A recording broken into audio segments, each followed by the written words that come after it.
ishyaka riri ku butegetsi mu Burundi ryatangaje ko umunyamabanga mukuru waryo General Evariste Ndayishimiye azarihagararira mu matora y'umukuru w'igihugu mu kwa gatanu.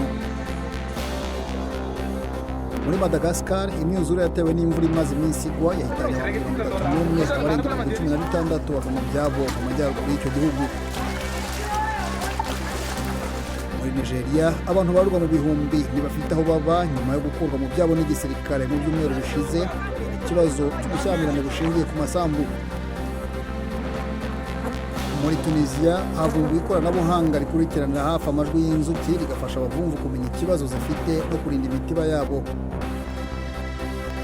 Muri Madagascar abahinzi ba kawa bararwanira gushakisha ikawa uducurama twatamiyeho tukayicira bavuga ko iryoha bindi niyo ihenze cyane muri icyo gihugu.